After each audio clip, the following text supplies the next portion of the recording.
الحمد للہ رب العالمین والصلاة والسلام علی رسولہ محمد وعلی آلہ واصحابہ اجمعین اما بعد۔ السلام علیکم ورحمۃ اللہ وبرکاتہ۔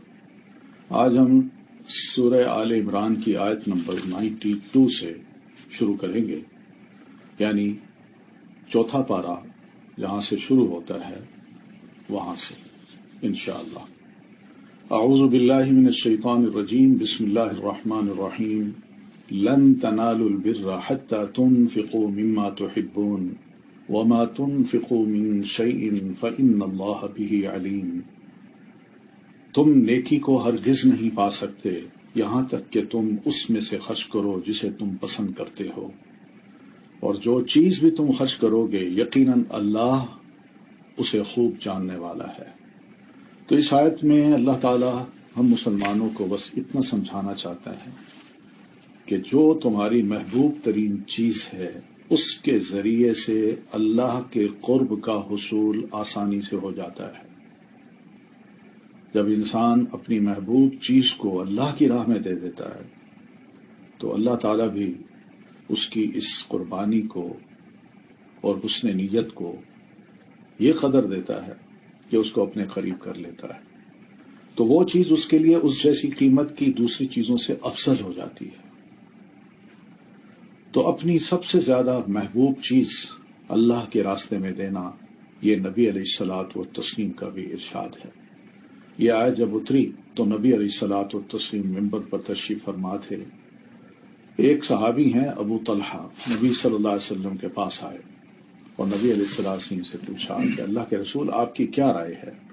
اللہ تعالیٰ نے یہ جو آیت نازل فرمائی ہے لن تنالوا البر حتى تنفقوا مما تحبون، تو میں نے اس پر سوچا، غور و خوض کیا، اور آخر میں اب آپ کے پاس آیا ہوں، مجھے اپنی رائے دیجیے۔ میں نے بڑا غور کیا کہ میرا بہت سا مال ہے، اس مال میں زیادہ محبوب ترین مال میرے لیے کیا ہے؟ تو میرے پاس ایک باغ ہے جو بئر حا کے نام سے معروف ہے، میں چاہتا ہوں کہ وہ اللہ کی راہ میں دے دوں اور اس کے ذریعے اللہ عز و جل کا قرب حاصل کروں۔ تو نبی علیہ الصلوۃ والتسلیم نے سنتے ہی فرمایا بخن بخن، واہ واہ، بے روحا تو بڑا نفع بخش مال ہے۔ تو انہوں نے وقف کیا اور نبی علیہ السلام نے فرمایا تو وقف کا یہی طریقہ تھا کہ وہ باغ لوگوں میں انہوں نے تقسیم کر دیا۔ پھر اس میں جو اہم بات ہے وہ یہ بھی ہے کہ دوسروں کے لیے بھی وہی ہمیں پسند کرنا چاہیے جو اپنے لیے پسند کرتے ہیں۔ اس سے بھی پتہ چلتا ہے کہ ہمیں کیا چیز محبوب ہے۔ کوئی اچھی چیز اگر مجھے گفٹ کے طور پر دیتا ہے تو میں سمجھتا ہوں یہ گفٹ بڑی اس میں قدر کی گئی ہے میری، تو بےعینی اسی طرح دوسرا بھی یہی پسند کرے گا۔ تو اللہ تعالیٰ کو جتنا بھی دینا ہے اللہ سمجھ جاتے ہیں کہ اس بندے نے میری آواز پہ لبیک کہتے ہوئے میری قدر کی ہے، اب اس کو جب میں دوں گا تو شاید یہ بھی اس کی قدر بھی کرے گا اور سمجھے گا کہ واقعی جو کہا وہ بالکل سچ کہا۔ کل الطعام کان حلا لبنی اسرائیل، بنو اسرائیل کے لیے ہر کھانا حلال تھا سوائے اس کے جو اسرائیل یعنی یعقوب علیہ السلام نے تورات نازل کیے جانے سے پہلے اپنے نفس پر حرام کیا تھا۔ کہہ دیجئے تورات لے آؤ پھر اسے پڑھو اگر تم اپنی بات میں سچے ہو۔ فمن افترى علی اللہ الکذب من بعد ذلک، تو جو کوئی اس دلیل کے مل جانے کے بعد اللہ پر جھوٹ گھڑے تو یہی لوگ دراصل ظالم ہیں۔ قل صدق اللہ، کہہ دیجئے اللہ نے سچ کہا، پس تم ملت ابراہیم کی پیروی کرو جو یکسو تھے اور وہ مشرکین میں سے نہ تھے۔ تو یہ بھی ایک بڑا اہم مسئلہ ہے کہ بنو اسرائیل نے یا اسرائیلیوں نے اپنے اوپر کچھ جانور بطور خاص اونٹ کا گوشت اپنے لیے حرام کر دیا تھا، اور یہ کہا کہ جناب یہ تو تورات میں، حالانکہ وہاں بھی نہیں تھا۔ اور پھر دوسرا پھر یہ کہتے اسرائیل جو ہیں یعقوب علیہ السلام انہوں نے کہا تھا کہ حرام ہے۔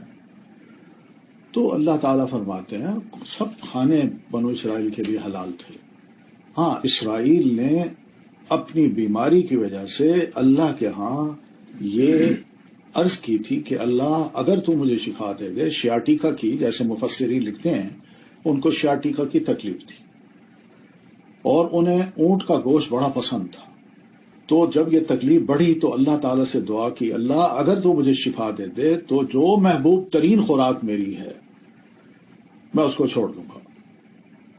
تو اللہ تعالیٰ نے شفا دی۔ تو انہوں نے غور کیا کہ کون سی محبوب ترین خوراک ہے، وہ اونٹنی کا گوشت تھا یا اونٹ کا گوشت تھا۔ تو انہوں نے کہا آج کے بعد میں نہیں کھاؤں گا۔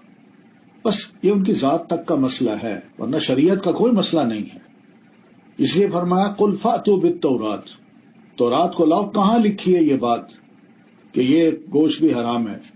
فتلوہا ان کنتم صادقین، اس کو پڑھ کے دیکھو اگر تم اپنے دعوے میں سچے ہو، ورنہ یہ سمجھ لو کہ تم اللہ کے نام پر ایک جھوٹ گڑھ رہے ہو اور یہ ظالم لوگوں کا کام ہے۔ اور اللہ کے رسول ان کو فرمائیے قل صدق اللہ، اللہ تعالیٰ نے قرآن مجید کی یہ آیت اتار کے اپنا سچ واضح کر دیا ہے، تم جھوٹ بولتے ہو تو فاتبعوا ملت ابراہیم حنیفا، اب بھی چانس ہے کہ ابراہیم علیہ السلام سے کوئی نسبت ہے تو ان کی ملت کی پیروی کرو، وہ یکسو تھے، وہ ادھر ادھر نہیں دیکھتے تھے، وما کان من المشرکین، اور مشرکوں میں سے بھی نہ تھے۔ یہاں بھی محبوب ترین چیز کی بات آئی کہ وقت کے نبی نے، یعقوب علیہ السلام نے بس ایک محبوب ترین خوراک کو چھوڑا اور اللہ نے شفا بھی دی، اور پھر اس کے بعد یہ قربانی ان کو مزید اللہ کی نظر میں یا پبلک کی نظر میں، آئندہ آنے والی انسانیت کی نظر میں اونچا بنا گئی۔ ان اول بیت وضع للناس، بے شک پہلا گھر جو لوگوں کے لیے مقرر کیا گیا وہی ہے جو مکہ میں ہے، تمام جہان والوں کے لیے برکت و ہدایت والا ہے۔ یہ بکہ کو مکہ کہتے ہیں اور مکہ کو بکہ بھی کہہ دیتے ہیں۔ بکہ اس کا مطلب ہے توڑنا، یعنی اس کے اندر مکہ میں جو بھی انسان آ جاتا ہے نا، اس کی گرمی، اس کا ماحول، اور خاص طور پر خانہ کعبہ اور پھر اس کے حج کے ریچولز، یہ بندے کی بڑی اصلاح کر دیتی ہیں۔ بالکل یہ ماحول ہی ایسا ہوتا ہے کہ بندہ جب آ کے رب کے حضور روتا ہے تو اندر سے ٹوٹ پھوٹ جاتا ہے اور کہتا ہے بس اللہ سکون اسی میں ہے، اب تک جو کچھ میں نے کیا میں نے غلطیاں کی۔ تو سب سے پہلا گھر اللہ تعالیٰ نے مکہ میں یہی بیت اللہ بنایا۔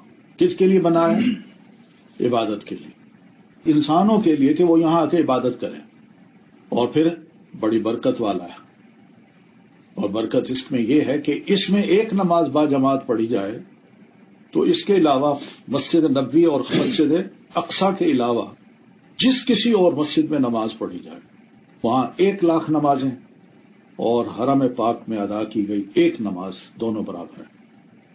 یہ اس کی برکت ہے۔ برکتیں یہ بھی ہیں کہ وہاں کچھ نہیں اگتا مگر دنیا کی ہر شے وہاں تازہ ترین مل جاتی ہے۔ برکت یہ بھی ہے کہ جو بھی جاتا ہے وہ صرف اسی نیت سے جاتا ہے کہ میں نے وہاں جا کے عمرہ کرنا ہے اور حج کرنا ہے۔ کوئی سی سائڈ نہیں ہے، کوئی مارکیٹیں نہیں ہیں کہ بندہ وہاں جائے اور گھومے پھرے، کوئی پارکس ہوں، نہیں، نیت اس کی یہی ہوتی ہے۔ وَهُدًى لِّلْعَالَمِينَ، اور تمام جہاں والوں کے لیے باعث برکت والا اور ہدایت والا بھی ہے۔ تو یہ سب سے پہلا گھر ہے۔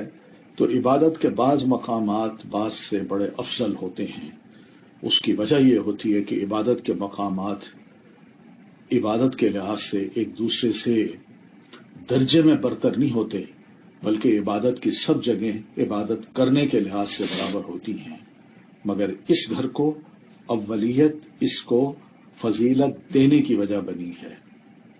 لیکن ان جگہوں پر عبادت کے درجات اس لیے بھی بڑھا دیے گئے ہیں کیونکہ ان جگہوں پر زمانے کے اعتبار سے ایک لمبے عرصے سے عبادت کی جا رہی ہے، لمبے عرصے سے، اور ان جگہوں کے تعمیر کرنے والوں کے ساتھ ان کے منسوب ہونے اور ان تعمیر کرنے والوں کی اچھی نیت کی وجہ سے وہاں عبادت کے درجات بھی بڑھ گئے ہیں۔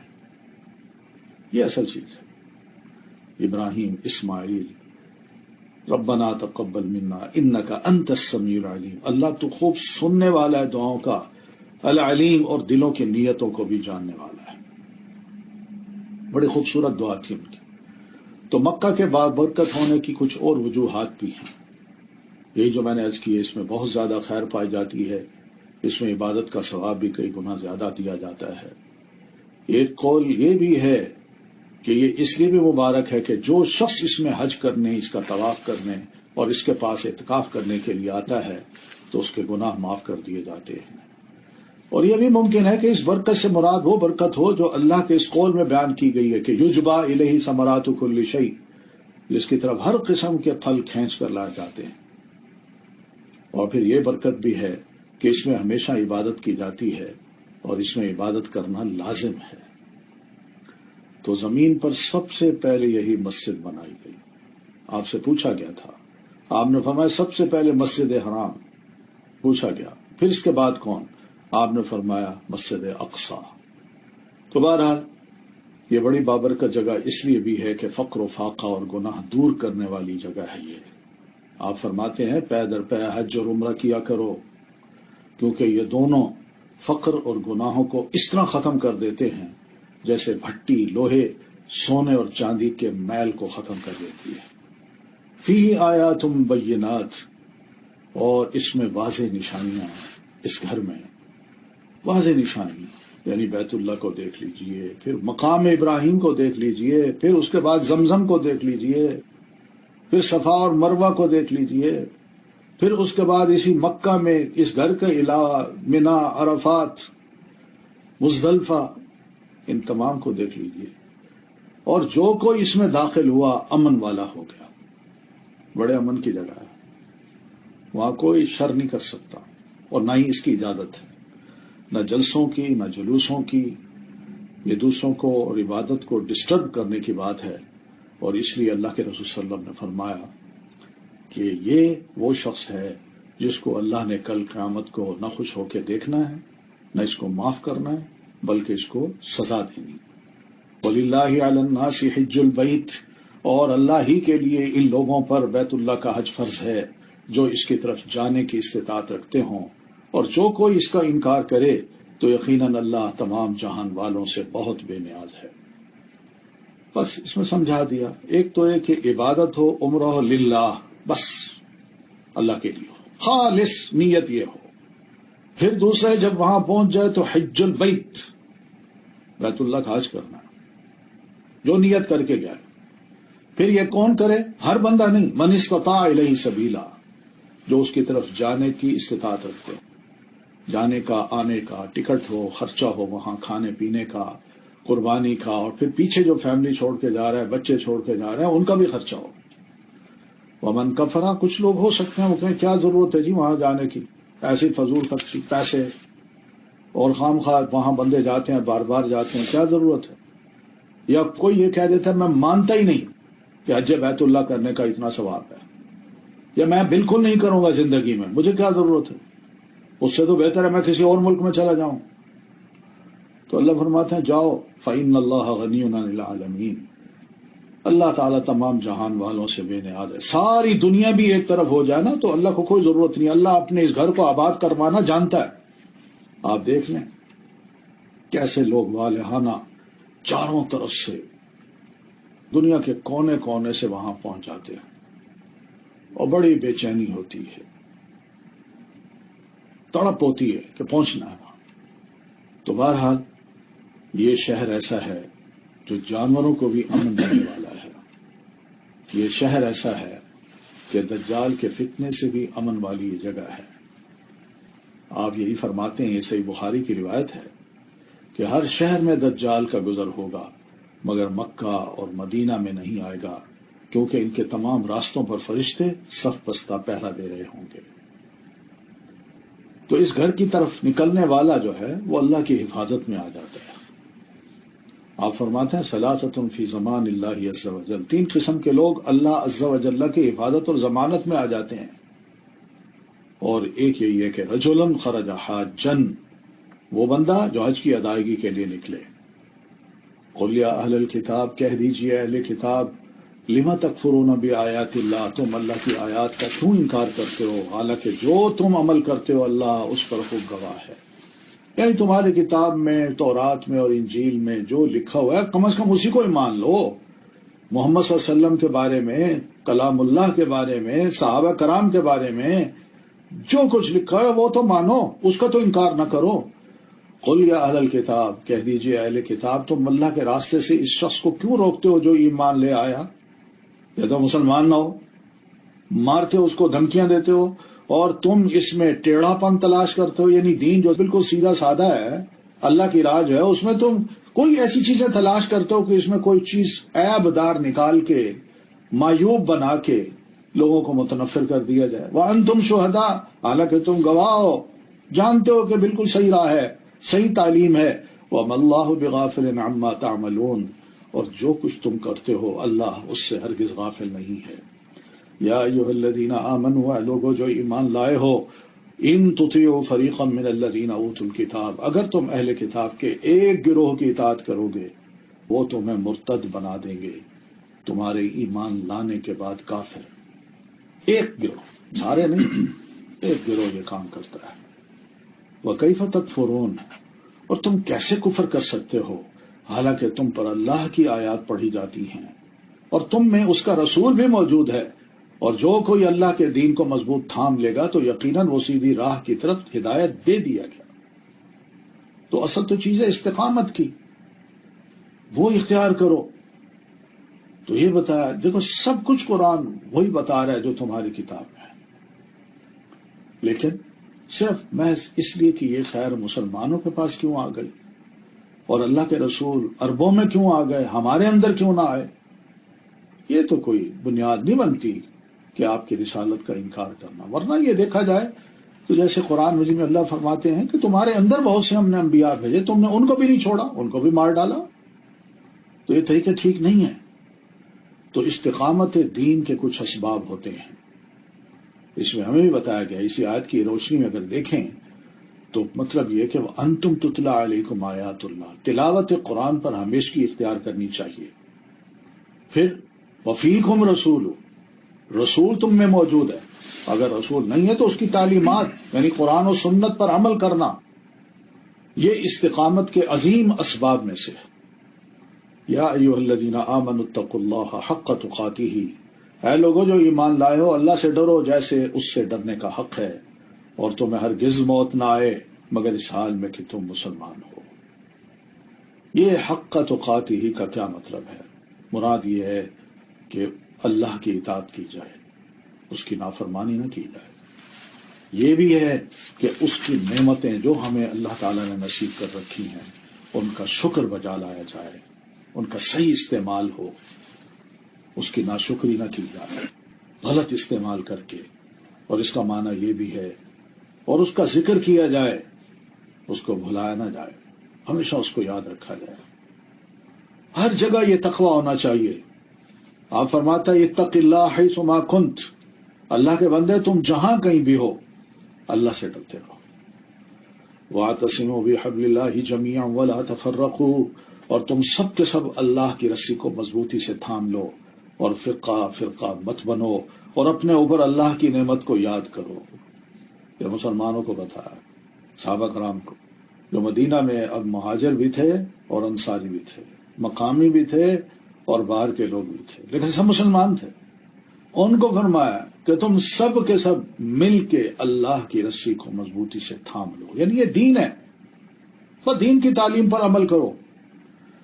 ولا تفرقوا، اور فرقہ فرقہ مت بننا، یاد رکھنا، یعنی کسی کا منہ دوسری طرف ہو، کسی کا اور طرف ہو، کوئی ایک اپنا گروپ بنا لے، دوسرا اپنا گروپ بنا لے، ایک مہاجر کہلائے اور دوسرے انصاری کہلائے، اور آپس میں عصبیت پیدا ہو جائے۔ اور اپنے اوپر اللہ کی نعمت کو یاد کرو، جب تم آپس میں دشمن تھے تو اس نے تمہارے دلوں میں الفت ڈال دی، تو تم اس کی نعمت سے بھائی بھائی بن گئے، اور تم آگ کے گڑھے کے کنارے پر تھے تو اس نے تمہیں اس سے بچا لیا۔ اس طرح اللہ تمہارے لیے اپنی آیات کو کھول کر بیان کرتا ہے تاکہ تم ہدایت پا جاؤ۔ یہ ماضی ہے، کیا لڑائیاں تھیں، کیا فرقہ واریت تھی، کیا تعصبات تھے، کس طرح نفرتیں تھیں دل میں اور کتنی دشمنیاں تھیں، تو اللہ تعالیٰ نے اس دین کی برکت سے تمہارے دلوں میں الفت ڈال دی اور تم آج بھائی بھائی ہو۔ تو اللہ کی کتاب اللہ کی رسی ہے، ٹھیک ہے؟ نبی علیہ السلام نے خود فرمایا ہے کتاب اللہ هو حبل اللہ الممدود من السماء الى الارض، اللہ کی کتاب یہ اللہ کی وہ رسی ہے جو آسمان سے زمین تک لٹکی ہوئی ہے۔ یہ مراد یہ ہے کہ ایک ہمارے ہاتھ میں ہے اور ایک اللہ کے، یہ جڑے رہیں گے تو قابو رہیں گے، چھوڑ دیا تو پھر ہم گئے. تو مل کے اللہ کی رسی کو تھامنا ہے. آپ یہ فرماتے ہیں تم سب اللہ کی رسی کو مضبوطی سے پکڑے رہو. یہ بھی فرمایا ہے کہ ان المؤمن للمؤمن کالبنیان، بے شک ایک مومن دوسرے مومن کے لیے عمارت کی طرح ہوتا ہے، اس کا ایک حصہ دوسرے حصے کو قوت پہنچاتا ہے. اور آپ نے اپنے ایک ہاتھ کی انگلیوں کو دوسرے ہاتھ کی انگلیوں میں داخل کیا. تو یہ آپ نے فرمایا آپس میں مضبوط دیوار کی طرح ہم نے رہنا ہے. وَلْتَكُن مِّنكُمْ أُمَّةٌ، اور تم میں ضرور ایک گروہ ایسا ہو جو لوگوں کو خیر کی طرف دعوت دے، نیکی کا حکم دے اور برائی سے روکے، اور یہی وہ لوگ ہیں جو فلاح پانے والے ہیں. یہ بھی ایک بڑی ذمہ داری ہے اہل اسلام کی کہ جہاں کہیں وہ ہوں ان میں کچھ لوگ ایسے تیار ضرور کریں جو یدعون الی الخیر، جن کا کام ہی یہ ہو کہ لوگوں کو بھلائی کی طرف دعوت دے، یعنی دین کی طرف، وہ دین جانتے ہوں. وَيَأْمُرُونَ بِالْمَعْرُوفِ وَيَنْهَوْنَ عَنِ الْمُنْكَرِ، اور معروف کا حکم دیں اور جو منکرات ہیں اللہ کو ناپسند ہیں، گناہوں کے کام ہیں، ان سے وہ روکیں. وَأُولَٰئِكَ هُمُ الْمُفْلِحُونَ. ایسا معاشرہ جب اس قسم کے افراد کو تیار کر لے گا تو ان کے اندر خیر بھی آئے گی، امر بالمعروف بھی ہوگا، نہی عن المنکر بھی ہوگی، تو ایسے لوگ کامیاب ہوں گے، فلاح پائیں گے، ورنہ نہیں. تو یہ ایک ذمہ داری ہے. یہی وہ اعزاز ہے جو اللہ تعالیٰ نے دوسروں سے چھین کے ان کو فضیلت دی تھی بنو اسرائیل کو، تو ان سے وہ لے کے ہمیں دے دی. آگے آیت آ رہی ہے، آپ دیکھیے گا اس میں، وَلَا تَكُونُوا كَالَّذِينَ تَفَرَّقُوا، اور تم ان لوگوں کی طرح نہ ہو جانا جو فرقہ فرقہ بن گئے. یہ ماضی کی جو باتیں ہیں نا، ان کے واقعات ہیں، یہ ہمارے لیے بہت بڑا سبق ہے. اور انہوں نے واضح دلائل آ جانے کے بعد اختلاف کیا، اور یہی وہ لوگ ہیں جن کے لیے بہت بڑا عذاب ہے. ایک دین تھا، اس کو ٹکڑے ٹکڑے بنا کے الگ الگ ہو گئے. تو عذاب کیسا ہوگا؟ یوم تبیض وجوہ وتسود وجوہ، جس دن کچھ چہرے روشن ہوں گے اور کچھ چہرے سیاہ. تو جن لوگوں کے چہرے سیاہ ہوں گے ان سے کہا جائے گا یہ ہے وہ سزا. کیا تم اپنی ایمان لانے کے بعد کفر میں مبتلا ہو گئے؟ یہ کن کو کہا جا رہا ہے؟ غیروں کو نہیں، اپنوں کو، کہ تم مومن تھے، ایمان لانے کے بعد کفر میں مبتلا ہو گئے. بتائیے میں اس کا کیا معنی کروں؟ یہ کفر کیا ہے؟ یہی وہ چیز ہے جس کو اللہ تعالیٰ فرما رہے ہیں وَلَا تَفَرَّقُوا. میرا کہنا ماننا، آپس میں ٹکڑے ٹکڑے نہ ہونا، فرقہ فرقہ مت بننا. فَذُوقُوا الْعَذَابَ بِمَا كُنتُمْ تَكْفُرُونَ. تو چکھو عذاب کا مزہ اس وجہ سے کہ تم کفر کرتے تھے. دین کو ٹکڑے ٹکڑے کر کے کیا دین کی خدمت کی جاتی ہے؟ یہ تو دین کی جڑوں کو کاٹنے والی بات ہے. تو اس لیے یہ فرقہ واریت اللہ کے نزدیک انتہائی ناپسندیدہ چیز ہے.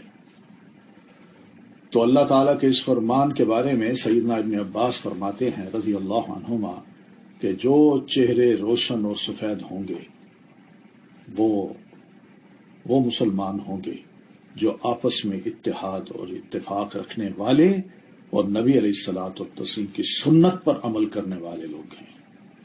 اور سیاہ چہرے بدعتیوں کے اور فرقہ بازی کرنے والوں کے ہوں گے. یہ سیدنا ابن عباس جو قرآن مجید کے معنی و مفہوم کو سیکھ چکے اور اللہ نے ان کو سکھا دیا تھا، یہ ان کا معنی ہے. وَأَمَّا الَّذِينَ ابْيَضَّتْ وُجُوهُهُمْ، اور رہے وہ لوگ جن کے چہرے روشن ہوں گے تو وہ اللہ کی رحمت میں ہوں گے جس میں وہ ہمیشہ رہنے والے ہیں. تلک آیات اللہ، یہ اللہ کی آیات ہیں جنہیں ہم آپ پر حق کے ساتھ پڑھ رہے ہیں، اور اللہ جہان والوں کے ساتھ کسی ظلم کا ارادہ نہیں رکھتا. آیات، قرآن مجید کی آیات ماضی کو ذہن میں لا رہی ہیں، سبق دے رہی ہیں، نصیحت دے رہی ہیں. اللہ فرماتا ہے میں سچی سچی باتیں آپ کو بتا رہا ہوں، میں نہیں چاہتا کہ تمہارے اوپر کوئی ظلم ہو. یہ اور بات ہے کہ تم اپنے اوپر خود ظلم کرو. وَلِلَّهِ مَا فِي السَّمَاوَاتِ وَمَا فِي الْأَرْضِ، اور اللہ ہی کے لیے جو کچھ آسمانوں میں ہے اور جو کچھ زمین میں ہے. اسی کا حکم مانو، پھر دوسروں کو کیوں بیچ میں لاتے ہو؟ جو وہ کہہ رہا ہے، جب اس کی بادشاہت ہی ایسی ہے تو پھر اللہ کو مان لو. وَإِلَى اللَّهِ تُرْجَعُ الْأُمُورُ، اور پھر تم جو کچھ بھی کر رہے ہو تمہارے سارے معاملات اللہ کی طرف ہی لوٹائے جائیں گے، کسی اور طرف نہیں جائیں گے. کوئی کام نہیں آئے گا. کنتم خیر امۃ، یہ وہ ٹائٹل ہے. وہ فضیلت جو بنو اسرائیل کو دی تھی، وہ اللہ تعالیٰ نے وہ تاج ان کے سر سے اتار کے اس مسلم امہ کے سر پہ رکھا جو صحابہ کرام تھے. ان کو کہا کنتم خیر امۃ، اب تم ہی بہترین امت ہو، کوئی اور نہیں ہے. یہ خیر کا لفظ جو نا فضل سے زیادہ معنی گہرا رکھتا ہے. جو فضیلت تھی فضلتکم علی العالمین، اس سے بڑھ کر خیر کا معنی ہے بہترین امت. یعنی کوئی فضیلت میں کتنا بڑا ہوا کیوں نہ ہو، مگر ان کے مقابلے میں تم زیادہ بہتر ہو، یہ مطلب ہے. اور امت کی بہتری کا یہ ٹائٹل کیا معنی رکھتا ہے، کیا ذمہ داریاں ہیں، کیوں دیا گیا یہ ٹائٹل اخرجت للناس، اب تم لوگوں کی رہنمائی کے لیے نکالی گئی ہو. تأمرون بالمعروف، تم نیکی کا حکم دیتے ہو اور برائی سے روکتے ہو. وتؤمنون باللہ، اور تم اللہ پر ایمان رکھتے ہو. یہ ہے ٹائٹل، یہ ذمہ داری ہے. اس ذمہ داری کو جب تک پورا کرتے رہے یہ تاج تمہارے سر پہ ہوگا. اور اگر تم نے اس ذمہ داری کو چھوڑ دیا تو جس طرح پہلوں کے سر سے یہ تاج اتارا گیا، اللہ تعالیٰ یہ اتار لے گا. جس طرح ان کو وقت کے ساتھ ساتھ زیادتیاں کرنے، اللہ تعالیٰ کے احکام کی کھلی کھلی نافرمانی کرنے، کتاب کو اپنی پیٹھ کے پیچھے پھینکنے پر جس طرح اللہ تعالیٰ نے وقتاً فوقتاً ان کو سزائیں دی، وہی چیز تمہارے ساتھ بھی ہو سکتی ہے. وہ دیکھ لیجیے قرآن کتنا سچا ہے. آج جو ہمارے حالات ہیں، ان حالات کو ذرا تھوڑا سا غور کریں. 1500 سال بعد جو ہمارے حالات ہو گئے ہیں، بالفرض اللہ تعالیٰ اس وقت کسی نبی کو بھیجے اور اس پر کتاب اتارے، تو اس کتاب میں کن واقعات کا ذکر ہوگا یا کن کے واقعات بیان کیے جائیں گے؟ کون ہوں گے؟ ہم ہی ہوں گے. ہمارے ماضی کو اللہ دوہرا دے گا. تمہیں رسول دیا، تمہیں کتاب دی، بعد میں تم لڑ پڑے، مارا ایک دوسرے کو، ظلم کیے، زیادتیاں کی، دعوت و تبلیغ کا کام چھوڑ دیا، اچھے اچھے لوگوں کو تم قتل کرتے رہے، مارتے رہے، اور جو دوسروں کے کام تھے، شراب، جوا، حرام خوری، یہ سود، یہ سب کچھ تم بھی کرتے رہے. سوچئے کیا ہماری تعریفیں ہوں گی جو اس وقت مجموعی صورت حال ہے ہم مسلمانوں کی؟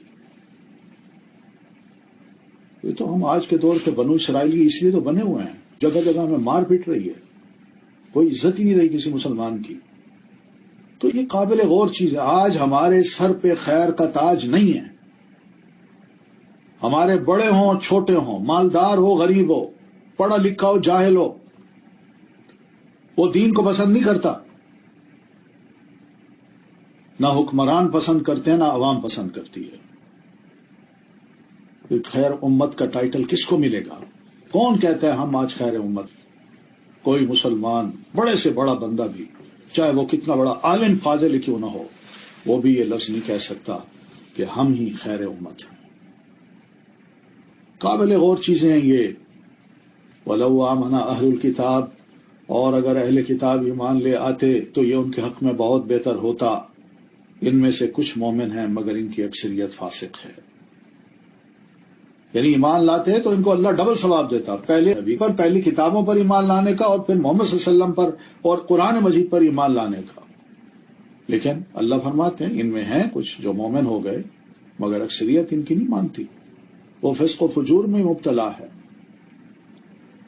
لن یضروکم الا اذی، یہ تمہیں ہرگز نقصان نہیں دے سکتے سوائے کچھ اذیت دینے کے.